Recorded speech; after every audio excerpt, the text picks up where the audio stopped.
And that is why I've chosen to, on this journey, on this device, to only have it be mechanically body powered and driven, just for lack of point of failure. I mean,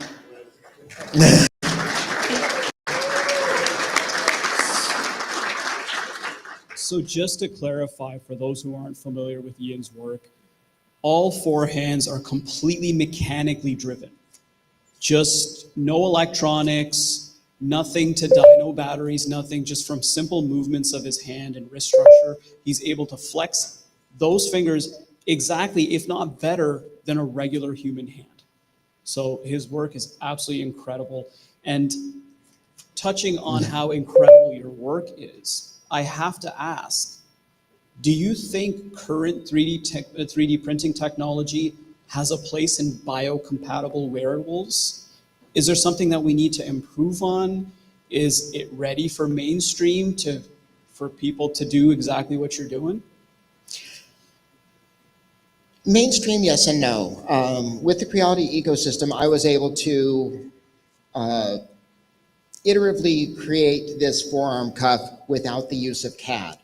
I was able to, with the Ferret Pro scanner, scan my forearm and residual limb, take that, bring it into Mesh Mixer, chop off the ends, make a 3mm shell, then print that shell on the 3D printer, and then physically trim it to about the shape that I was looking for. Then take some EVA foam, super glue, cut it out into an ISO grid, super glue it onto this, and between scanning and printing, I was able to make this mechanical part without the use of CAD. CAD is a real barrier to entry for a lot of these things. And being able to sidestep that, build whatever your project is out of a more easily manipulated material, and then change it with 3D printing into a more durable and, I guess, economical, efficient material just through scanning and printing. That's a huge thing to come to the market in this ecosystem, even just over the last 5 years. Of course. And just to clarify for those non-makers or non-designers, CAD stands for computer-aided design. Fantastic. So that's essentially just designing things on the computer, and it's a skill set that can be acquired or is taught, but like Ian said, it is a barrier to entry, and Ian is fantastic with our scanners and our 3D printers that he just makes it look easy. So I have to say, honestly, so your ingenuity and your resilience are truly superhuman.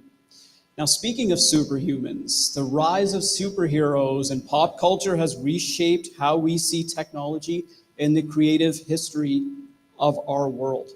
Thanks to inventive cosplayers, artists, and prop makers, Creality 3D printers are turning iconic characters and gadgets into real-world creations.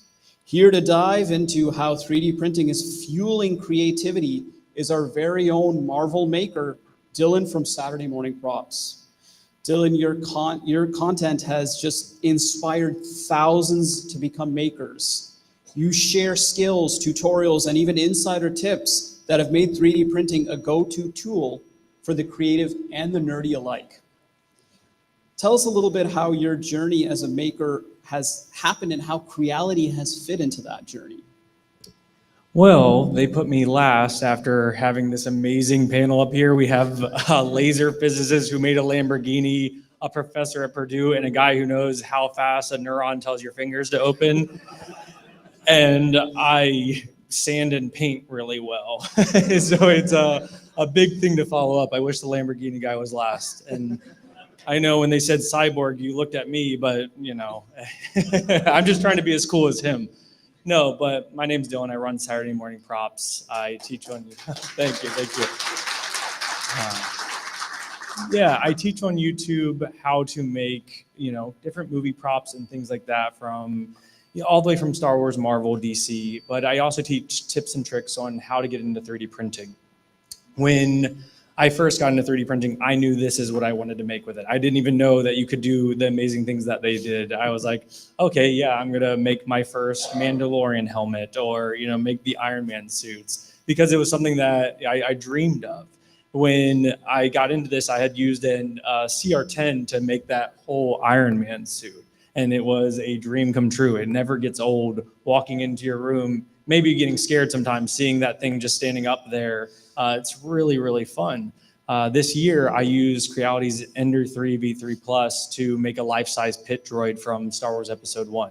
And that was another dream come true. When I was so young seeing Star Wars Episode 1, you guys may not like the prequels. I love them. But there's a young Anakin working with droids, the first C-3PO you see. And seeing that, it's like always something that I dreamed of. And I may never took it to the level of, Purdue and laser physicists, but I still ended up with the droid in my room, all thanks to Creality and their large format printers. I've loved their build volumes on everything. And then I've also used it now to make other suits. My buddy wanted a Batman suit. So, another billionaire superhero. I was able to make a full-size Batman like armored suit on the Creality K2 Plus. And that machine is just cheating now. When I had to use the CR10, it was a lot of, learning how to bed level and all those things, troubleshooting. Now these printers are amazing. They come to you, you take out 4 bolts, you attach the screen, they calibrate, and they're ready to roll, which is just so cool because my whole goal, like I said, was to teach people how to do this, how they can do it. I'm a regular guy and I get to do all of these things. I can teach you guys how to do that as well. So with these devices, they really are opening the doors for everybody to do that. And then with model companies that are already trying to put out the latest trend from the movie trailer, you don't have to worry about that. It's just amazing. Amazing. Honestly, you're an inspiration to makers and the definition of what makers now are aspiring to be. So thank you. And, my question for you is, you've got obviously a fairly unique perspective when it comes to prototyping. You really need to balance form and function while staying true to the inspiration of your products. Most of these items do not, or they just can't exist in the real world. Like an Iron Man suit, I can't see it existing in the real world until makers like you started creating it. So my question is for you, where do you even start replicating this? How do you start designing this? Yeah, so for me, luckily, like I said, there are wonderful model companies out there that are doing amazing cosplay files for you already. I joke that I'm like the most generic sized person. I'm built like a Ken doll. If you've ever been to an Old Navy, I'm pretty sure the mannequin was modeled after me. So luckily, I fit all of these suits like a little plastic action figure anyways. So when it comes to form and function, aesthetically, these fit me very well, which is awesome.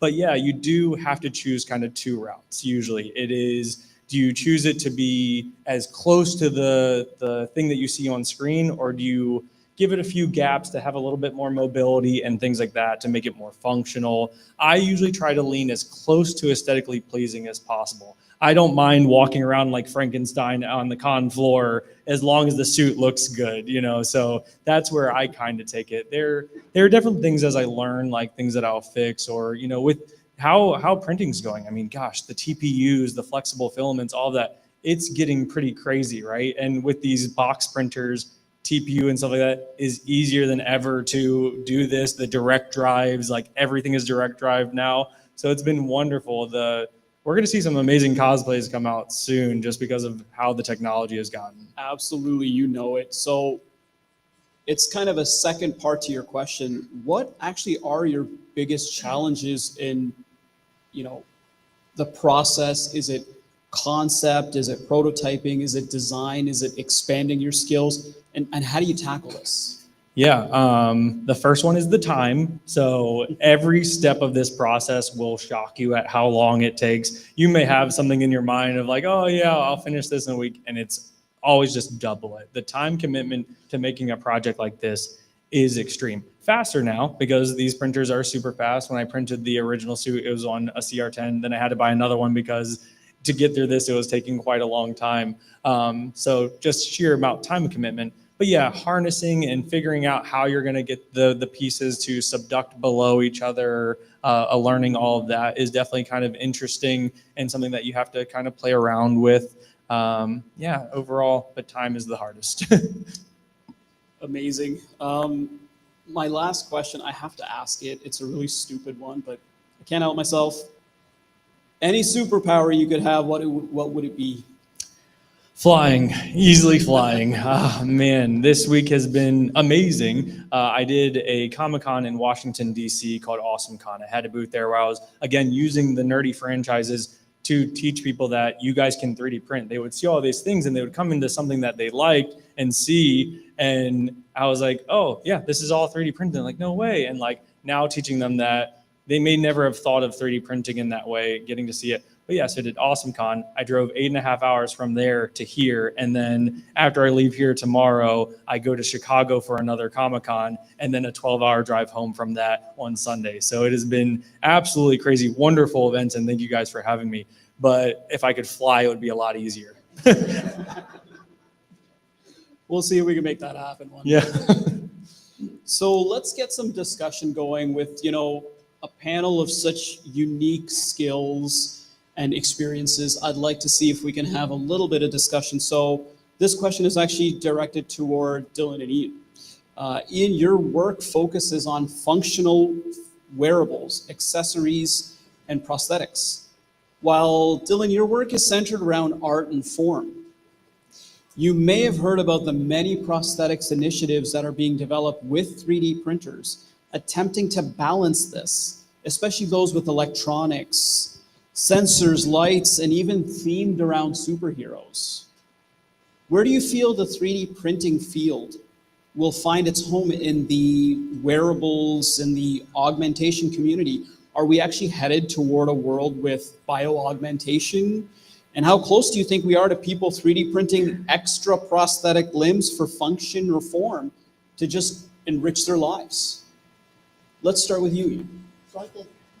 So I think that the addition of limbs and functional limbs, not just for decoration, it's still a way off. And until we have Neuralink where you can interface and control it some other way than by giving up some other physical motion to either drive it off of your torso or your legs or your wrist. I think we're still ways off of that. I mean, the other thing is material sciences. I mean, materials have come such a long way in the last decade, with, say like PPS CF10. I mean, that's an amazing, filament.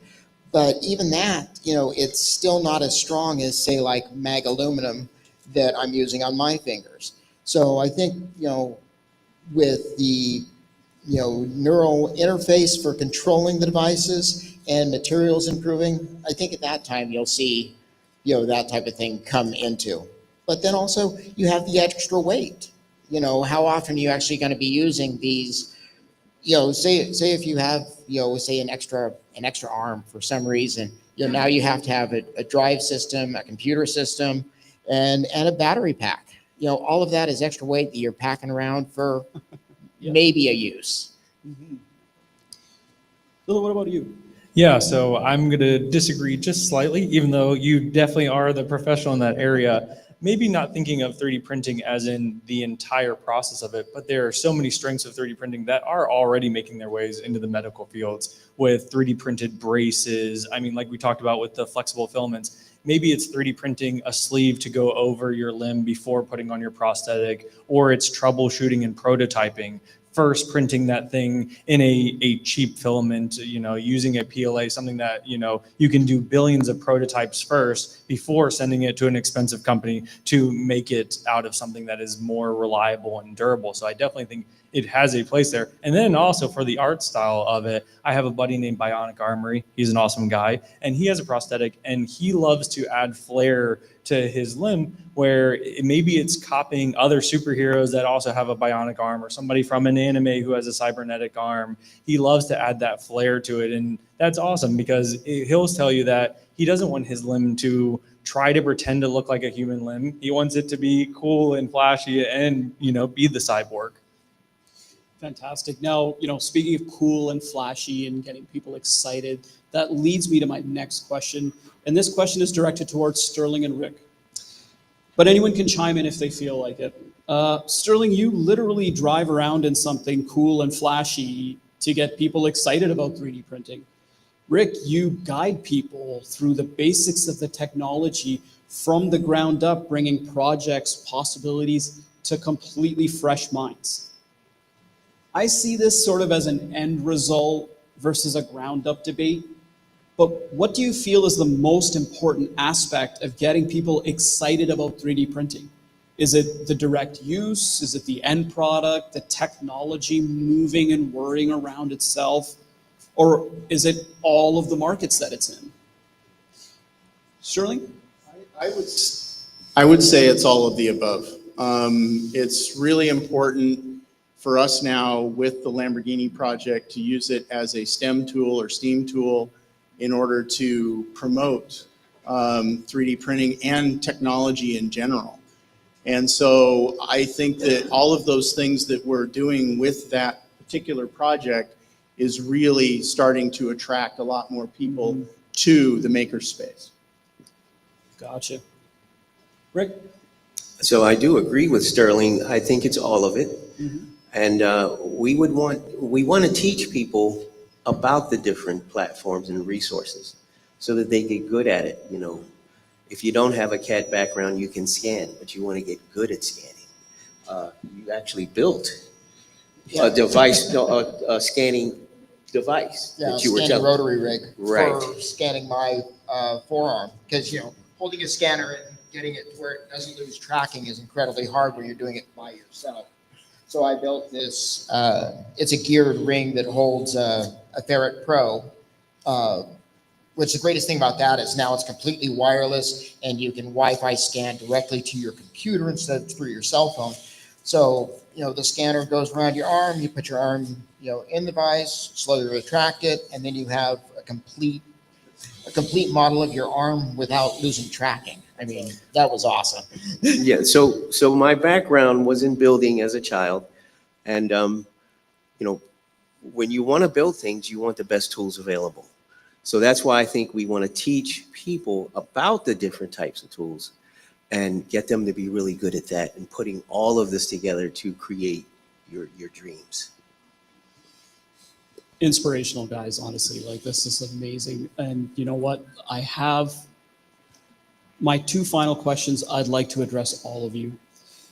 Obviously, having four experts all, in individually different fields, you all, of course, actually have one thing in common where you're all proponents of 3D printing and technology through adoption and exposure.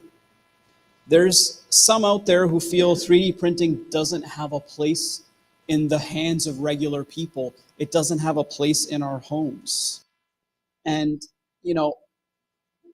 it shouldn't be beside regular technology like cell phones and computers and laptops. So the first part of my question is, what would you say to all those naysayers who feel 3D printing just doesn't belong in the hands of the everyday person? And the second part is, you are all very clearly role models and educators to our next generation who dove headfirst into making. What advice do you have to budding makers? Sterling? Yeah, so the first part of your question is a good one, because basically we as a car community are kind of in our infancy of adopting this technology. And so you're going to find a lot of naysayers about, wanting to cross that barrier to get into 3D printing, to making car parts. And so what we're trying to do is grow a community, and Creality has been part of that community for us to be able to talk to other folks that are doing car projects across our community and YouTube, and I call it YouTube University, where everybody's teaching each other. I think, one of the barriers is the ability to be okay with failing, okay? Be okay with screwing up or failing. And that is really important, because as a scientist, I do that every day, right? Because we try something out, it doesn't work, so then we try again with more information. So I think that those are the key points. So if at first you don't succeed, print again, is what you're saying, right? A lot. Rick, how about you? Yes, I'd like to address the second part to the naysayers of 3D printing. A 3D printer is an invaluable tool. Let's say the trap on your sink develops a leak and you're just out in the wilderness in your home on 100 acres by yourself. You can print that trap and put it on your sink and fix it yourself. Another example is, toys, things like that. You can do that to help educate your children, and they can create their own toys, even if it's simple toys like balls and blocks or whatever, but they can do these things at home. You don't have to go to Hasbro for that. You just don't have to go shopping for that. You can create these things at home. So it's a tool to solve problems, and it's the tool to have fun with. And that's what I see to the naysayer. Great. Ian? So I'm going to have to agree with Sterling there, about the design and fail and design and fail. I actually, if you look at any of I think it was the 157 hand, it was early on, it was before this series of fingers, but I got to the very end. I'm 2,500 hours into this project. I start wearing it. I decide, oh my gosh, I hate this thing. And yet I have like 3/4 of a year and thousands of dollars invested in it. And it's like, well, that's going to live on the wall. And so, the neat thing is with the materials and the machines that are available now, the rapid iteration, I was able to go from initial sketch to first plastic version of this design of the finger within, God, I think it was 12 weeks from talk about napkin sketch to I have manipulation, parts that I can actually manipulate. I couldn't actually load because wrong material, wrong application. But being able to iterate that fast is incredible. Last but not least, Yeah, our Marvel luckily, maker. luckily I have not encountered too many naysayers that don't realize that 3D printing can be for everyone. And that's really my goal of my whole channel, is teaching that 3D printing is for everyone. The thing I come across is maybe misinformation, them thinking that printers are super expensive, thinking that they have to have a technical know-how for it, and thinking that it is used for the sciences only. But that's just them not understanding the information or not being informed about it, where printers have become so affordable. Thank you, Creality, for that. They're becoming plug and play, where like I said, you unscrew 4 bolts, you attach the screen, and it calibrates and you're ready to roll. So it really is getting to this part where everyone can do it. And then yes, you don't have to make a cybernetic hand or send people to Mars. You can organize your desk. It gets addicting, 3D printing whatever you like. If you have a Kindle and you want to go chill in the tub and you want something to put your Kindle up, somebody's probably already modeled a stand for you and you don't even have to think about it. Somebody's probably sliced it for you and is ready to print, just waiting for you. So give it a try. Try some of your local spaces like your libraries, or see if your schools have a program for you to give this a try. I think you'll be pleasantly surprised and enjoy the hobby. And then YouTube University, we will teach you everything. Come ask questions. The 3D printing community is a wonderful resource that is open and willing to talk to you about it. Fantastic. So to summarize, maybe tonight go out and buy a Creality and become a maker yourselves. Yeah. Gentlemen, thank you so much for taking the time to speak with us today. You represent the core values of everything Creality has worked so hard to support. We were absolutely honored to have you join us in giving these gentlemen a very big round of applause. A fist bump. Fantastic. As we grow and evolve, Creality's mission remains the same, making advanced, affordable technology accessible to every home. We're now aiming beyond mass adoption. strategically expanding into a variety of markets such as industry, healthcare, education, and the arts, of course. As our aspirations grow, so does our evolution. I'd like to bring Emil Ma, Head of Branding and Marketing, to explain more about our evolution. Emil?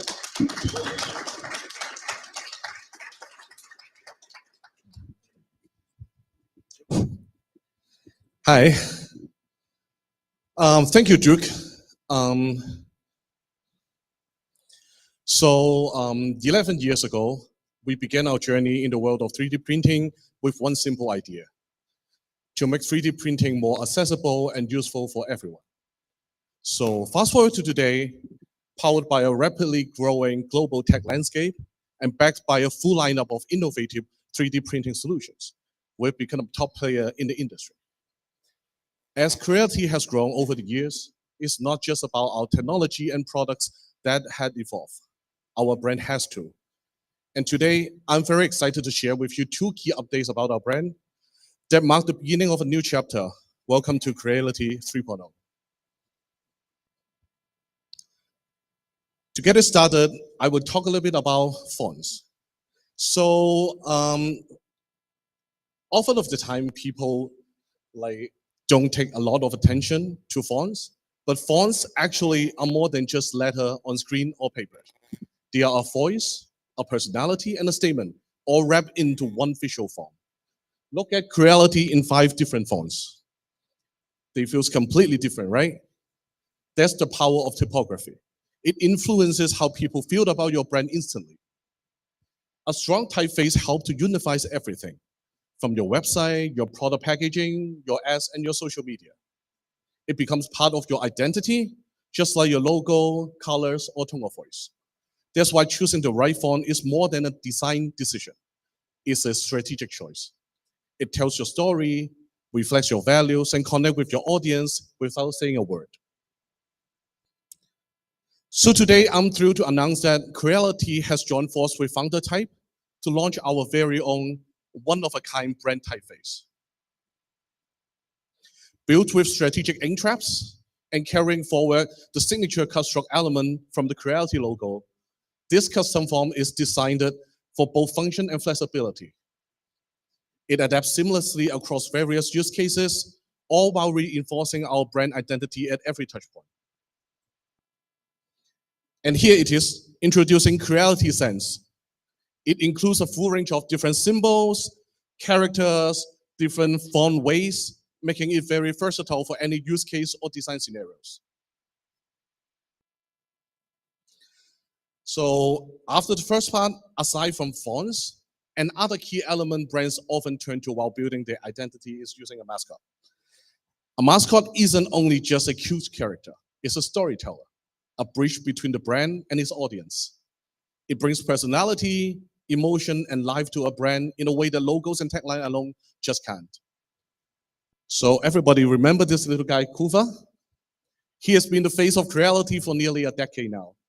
And just like our brand is evolving to reach new heights, so is Kuva. So if you've been following us on social media, you might have noticed he has been on a bit of a solo leveling journey of his own. So I'll just show you a quick video to see what he has become.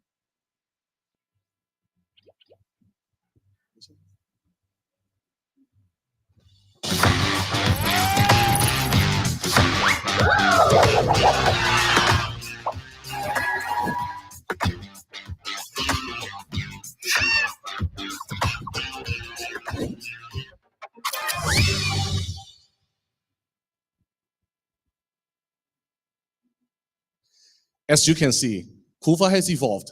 Now reimagined as a multifunctional, adaptive knowledge, 3D engineering robot, or simply Maker. Maker features a bold, triangular frame inspired by the Creality logo, a center with a signature bright green finish. With a very expressive pixel-style eyes and mechanical nails, Maker brings personality, innovation, and a futuristic vibe to the brand. More than just a mascot, he also represents the spirit of every creator or makers. Adaptive, curious, and always pushing the boundaries of 3D printing.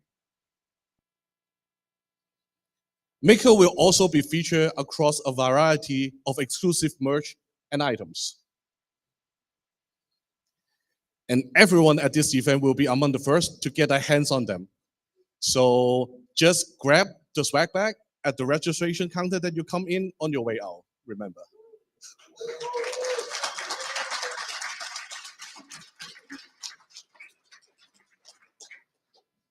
Okay, so that wraps up the 2 key launches about our branding, kicking off our Creality 3.0 era.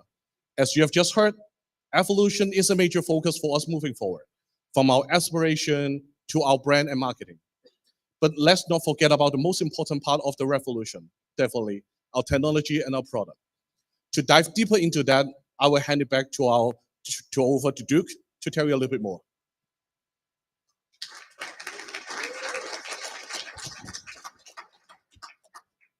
Thank you. Once again, Emil Ma, our head of branding and marketing for Creality. Thank you so much, Emil. Now it's time for the main event, a look at our products for 2025. And to begin, I'm here to introduce what we think will be a worldwide game changer and the newest addition to the Creality FDM portfolio. The K2 series of 3D printers, next-gen fleet for the next-gen maker. But before I actually get into the series, let's take a look at the flagship model which started the K2 lineup, the K2 Plus. Our users wanted to push the boundaries of 3D printing into the next generation, wanting bigger build volumes, faster speeds, multicolor capabilities with engineering-grade filament compatibility. So we listened, we innovated, and we released the K2 Plus. Featuring AI technology, hyperspeed motion, powerful filament extrusion systems with multicolor and engineering material support. With a build size of 350 millimeters cubed, the K2 Plus was the most advanced machine we've ever released. And the world recognized that with the first releases selling out within just a few seconds. From there, the momentum only grew, with reviews and customer feedback flooding in. Our YouTube community unanimously agreed this machine was the game changer for Creality. It was the best Creality printer they've ever owned, producing outstanding multicolor prints easily, intuitively, and super fast. This machine was the new standard for 3D printers, but you don't need to take my word for it. Hear it for yourselves. Their flagship K2 Plus brings features from far more expensive printers into the realm of, oh, maybe I could actually buy that. The way that they've integrated this into an affordable, really high spec, really capable machine has been working reliably for me. This one gives me more print volume, and it's also got potentially more upgradability too.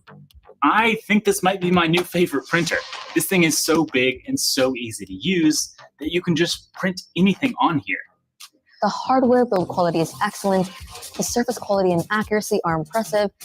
The bed also heats up like really fast, surprisingly fast, given just how large the machine is. So very pleasantly surprised with that as well. I think it produces incredible prints, and it's going to be a very appealing option for a ton of people. This is the Creality K2 Plus. It's big, it's fast, and I'm loving it. You know, these reviews were absolutely fantastic to hear, but what really resonated with us was the colorful creativity crafted by this machine. Look at these stunning works of art. All of these works of art, engineering, and creativity flowed through filament like we've never seen before. The K2 Plus was the engine powering global creativity, just as the original Ender 3 had all those years ago. Artists, designers, and engineers now collaborating across vast distances to create beautiful products on their desks in hours instead of days or weeks. This marked the dawn of a new era in 3D printing, the Maker 2.0 revolution. And this is only just the beginning. So this leads us here to today, to the lineup we know will bring 3D printing into every household across the globe. The K2 series, a series which takes all of the cutting edge features our users love about the K2 Plus and assimilates them into two efficient form factors complete with features like the matrix frame, a marvel of form and function, an exoskeleton made with an aerospace alloy of aluminum die cast to exact tolerances to form a rigid, ultra-strong frame capable of handling the forces of ultra-high-speed 3D printing. Now, this is the foundation which the motion system is built on. A motion system designed and precision-tuned for ultra-fast 600 millimeters per second speed without compromising print quality. Moving beyond traditional stepper motors, we implemented a cutting-edge system of step servo motors and controllers that continuously monitor, calculate, and drive precision, efficient, and responsive movements. Real-time monitoring and adjustment minimizes heat and wear, maximizes torque on demand for ultra speed and agility, guaranteeing flawless print quality at unmatched speeds through intuitive, complete automation. Now, to keep up with a blazing fast motion system, Creality engineered a high-performance filament extrusion system to seamlessly deliver precise, reliable filament flow to maintain consistent print quality at exceptional speeds. So we achieve this with a hardened steel geared extrusion system that delivers filament to a high flow 40 millimeters cubed per second, 300 degrees Celsius hot end, extruding to a tri-metal hardened steel nozzle. This integrated step servo extrusion motor continuously responds to filament feeding to prevent filament grinding or clogging. This ultimately produces flawlessly smooth layers, exceptional surface finishes, and supports a broad range of engineering abrasive materials. Now, multiple part cooling fans lock in quality and dimensional accuracy at these top speeds. Speaking of broad filament compatibility, the K2 lineup will handle any filament you throw at it. From beautiful PLAs, robust PETG, stretchy TPU, all the way to engineering filaments like ABS, ASA, and their many carbon fiber variants. The K2 lineup handles it all with ease, shattering the boundaries of design and desktop fabrication for our users. Now, for users looking to push the boundaries of consumer to industrial use, the K2 lineup's standard enclosure and filtration system also features an active enclosure heater, enabling internal temperatures of up to 60 degrees Celsius. This enhances filament versatility, allows for the use of high temperature materials like nylons and polycarbonates to create engineering masterpieces like this beautiful Honda sports bike. The orange body panels that you see here were actually custom designed and printed on our K2 line with engineering filaments. Sterling, how do you like that? Beautiful, right? Now, once painted and installed, this bike is a work of art on wheels, thanks again to the advanced capabilities of the K2's engineering filament support. So to control all of this advanced machinery, we know we needed an equally advanced UI, one that supports next-gen features intuitively for any user, while maintaining the modding flexibility and open source expandability that all Creality users have always loved.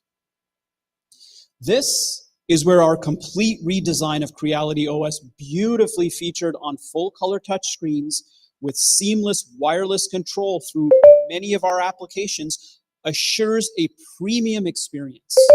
With embedded support for our Creality filament system, multicolor printing has never been easier to set up.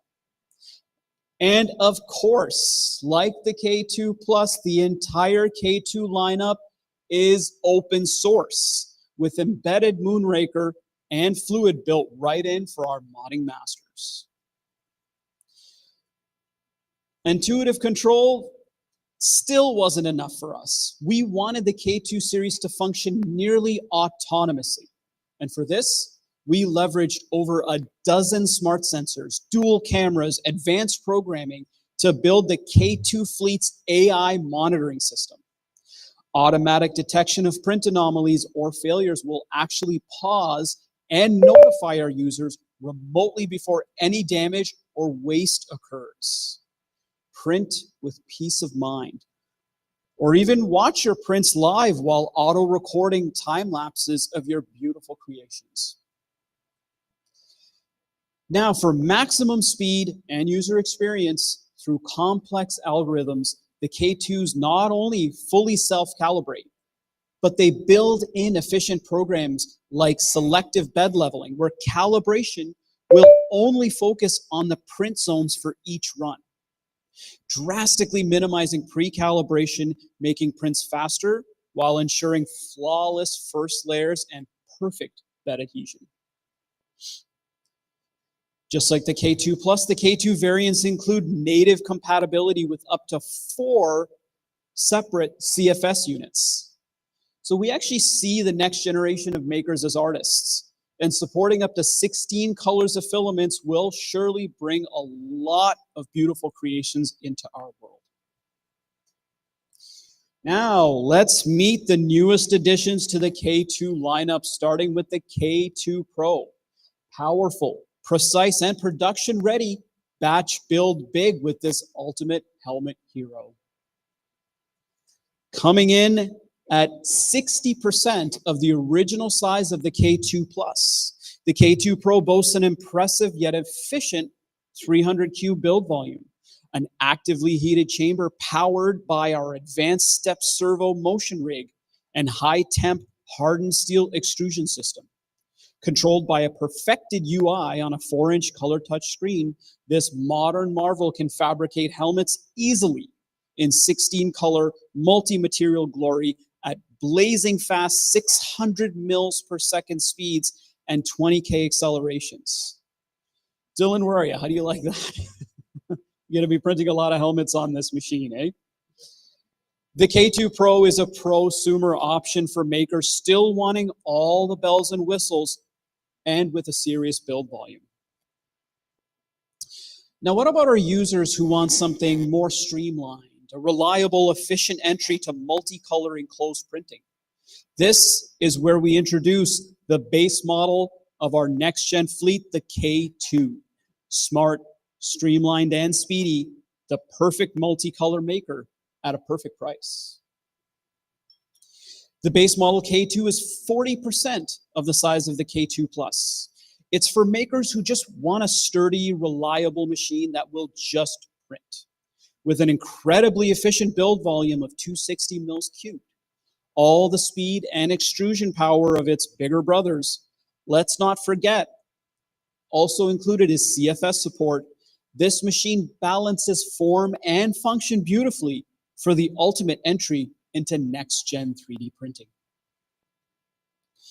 Now for the most important information you've all been waiting for. When can we get our hands on the next generation fleet of 3D printers? That's right. The entire K2 series will be available in Q3 of 2025, just a few short months away. Now, before I move on, I'd like to take a moment and thank the brilliant designers whose creations we honor to use during our presentations today. Let's give them a little bit of a round of applause. Fantastic. Now that you've seen our next-gen FDM tech, let's take a look at our latest software, Creality Print 6.0, the next-gen slicer. Now, to match our super speed machines, we've boosted the slicing speed by a factor of 3.